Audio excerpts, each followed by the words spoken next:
Terry Intel's mean. I was gonna go to bed, but they posted up the, my save thing. I think that's the one I responded on the first time with Kirk Cameron and his James, his kiddo, his cute kid, and they've got to understand the fallacies in the written text that are corrected in the written text, but people don't. That's why I dropped out of Christian religious corporate. Yeah, I the Bible really bothered me. Okay, because God could do whatever God wanted to do.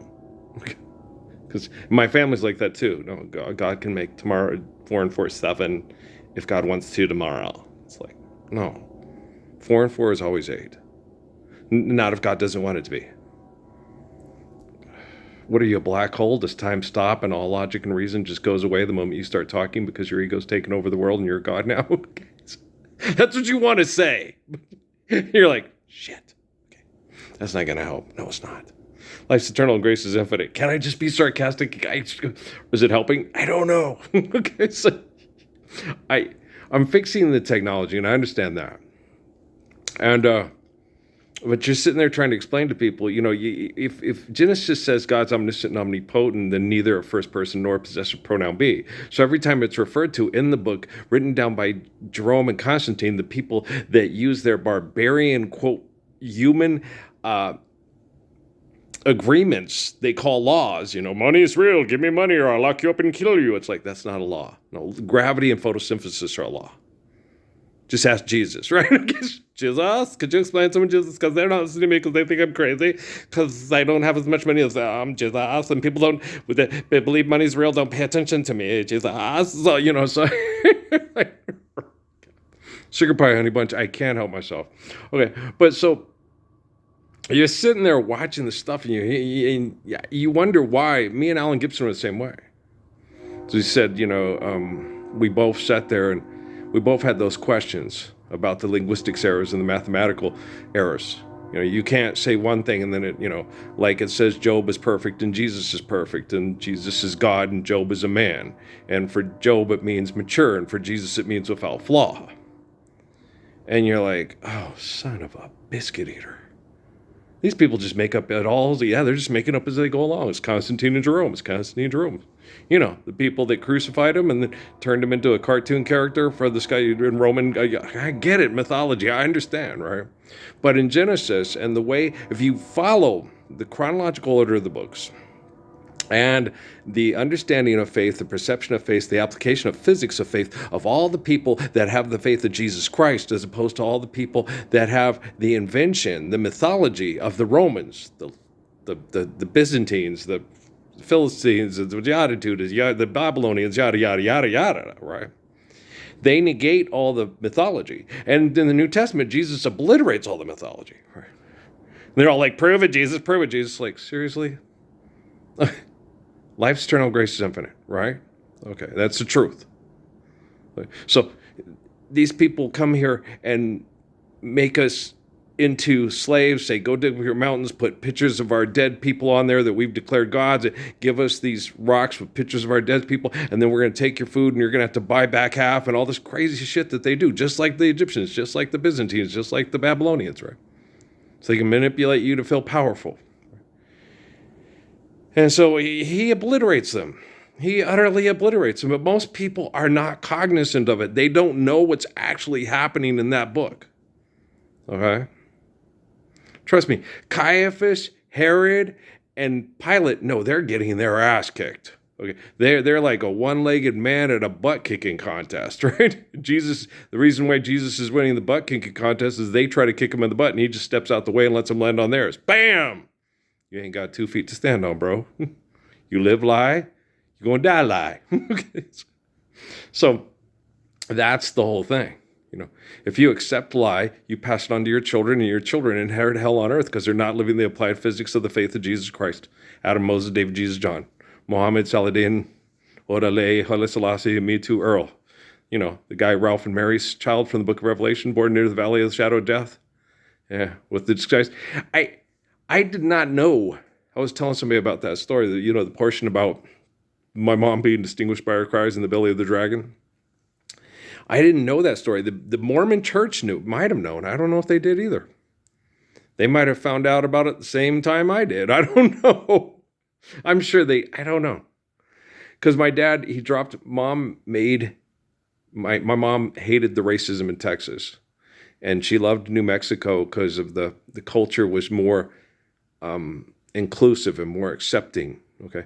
And the Mexicans were treated better. And because they were treated better, they treated the whites better. And it was just more like family. And the culture was not homogenous, but it was respectful of, cowboy culture and Mexican culture. And so it was just culturally, it was a better place than Texas's anger and hate from Goliad and the Alamo and so forth, right? So New Mexico, because it was sparsely populated, didn't have much of that violent, dominant, we're going to control the society with government crime, right? And then every time they did, we had Billy the Kid and things like that. We had our person to get up and say, fuck you, we ain't going to take it, right? Because that's just the way we New Mexicans are. But the cool thing about New Mexicans was the Pope Revolution was not a cool thing. Those people were lied to and then mass murdered the people that lied to them. Okay. But the cool thing about it was when the Spanish came back, they demanded that they live to their word, that they live the ways of Solomon and David in the Rio Riba country up in the cradle. And when that was taken away in the cradle was when New Mexico was annexed by the United States. One man could come in and buy up everything and control all the land. And here comes John Chisholm, and all those guys fighting over, being Hidalgos again. From the time of the Pope Revolution until annexation into the United States, in New Mexico, we had communal land like the Hebrews. Yeah, it's like it's a long ass time. It's like 200-300 years, where times in New Mexico were relatively good. And as far as heavy, aggressive conquistador and other aggressive ranch type, because the church held these things in place, it was real difficult for white criminal activity to come in and set hold and be as abusive in New Mexico as it was in Arizona and Nevada and Texas and other spots. So New Mexico is definitely, over time, because of their wanting to live the ways of Solomon and David, a different place in the United States than just most everywhere else. That's, one of the reasons why I was born here. And the interesting thing why, I think, is because from here to Cochise County in Arizona, which was New Mexico at the time, okay, has the best Wi-Fi in the whole world. On the other side of the world, the best Wi-Fi is Jerusalem to Mecca in that triangle region. Okay, but here in Las Cruces and Huachuca and up across the Gila and stuff, the Wi-Fi is even better than it is there. We have the best Wi-Fi in the world, in the United States. Okay. So as far as communications go, and what gets shared, what's truth, what's lie, what's good, what's bad, what's right, what's wrong, Fort Huachuca is in charge of that. So you can jump up and down on one foot and fall down and break your ass every time you try to kick me in the ass because I'm a liar and you're the truthful, most greatest country in the whole world. Before you go talking about how horrible the Chinese are and how horrible the Japanese are, I want you to think about Fort Huachuca and the Wi-Fi. And whoever controls the Wi-Fi controls the narrative of the world. It's Chinese who know who they're playing cards with. Okay? Do you understand?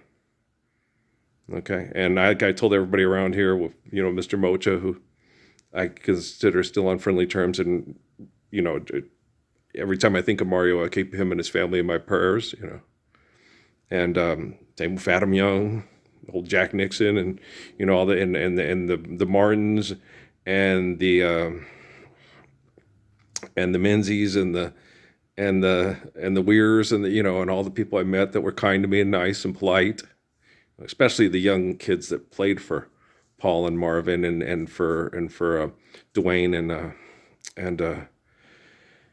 Doug, and stuff. And so, I had a really good time with those kids. And Mark's girls were the best. Tamara.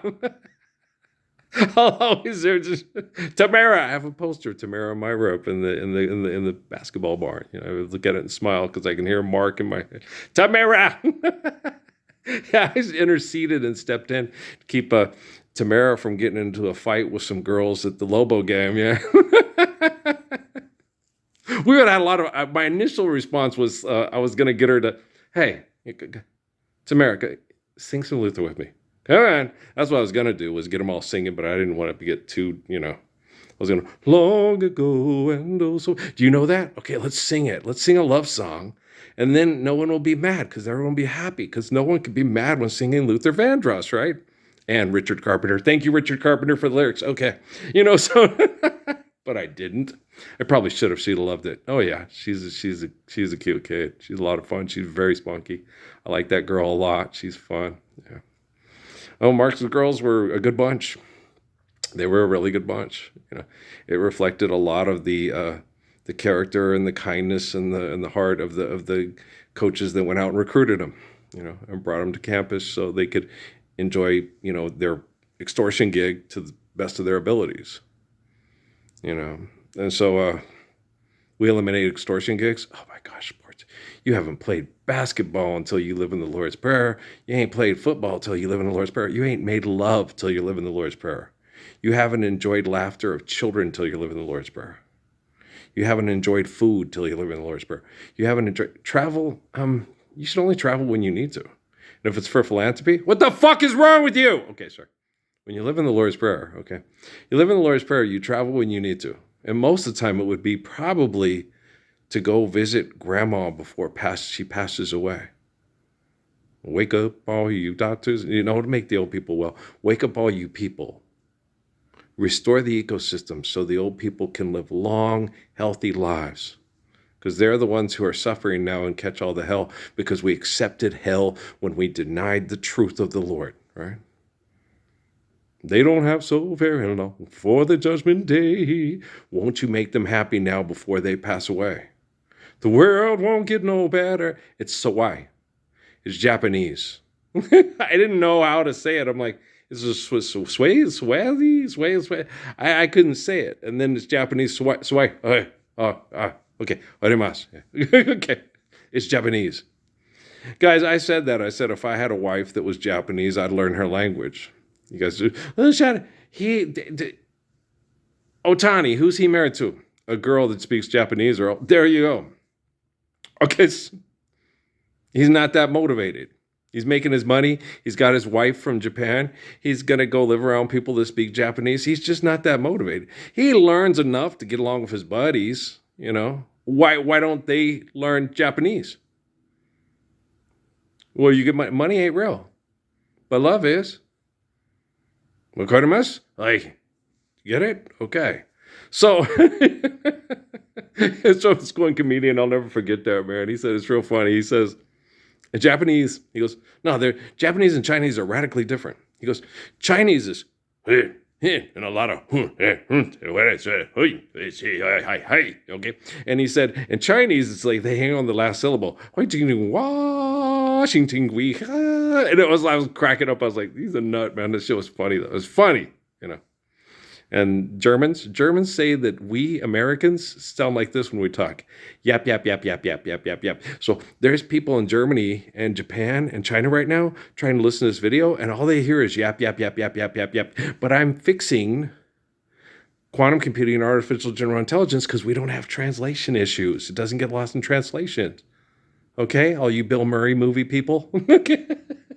You could. So it's Hawaii. That's how you say it. It's very Japanese. Hawaii. Okay. Ana Hawaii. Okay. So you have to say it like a Japanese. Right? Oi. Wakarimasu. Hi. Okay. Domo arigato. Mrs. Roboto, how's it going? All right. Want to have a science slumber party? No, I'm not in the mood. Okay. Don't want to talk. Got to get some sleep. Okay. Me, no, 4 hours. I used to could when I was young. Not really. I've always been a sleeper. Man, when my friends would keep me out all night, man, my dad would get mad. You sleeping all weekend? It's like, Dad, I was out till like 3 in the morning with a bunch of crazy guys looking for sex from girls. I'll probably be here. I missed the football game. I'll read about it in the USA Today. That's what I used to tell my wife all the time. I'll read about it if you really want to, sit down and talk. I love me and be kind, but don't try to get negative attention from me. Only positive. But negative attention, that's when people are being negative. You're my wife. I don't want to be negative for you, and I don't want you being negative with me. You know what I'm saying, y'all? I'll talk to y'all tomorrow. Salvation is living the Lord's Prayer. If you don't believe that, how much money do you want to make?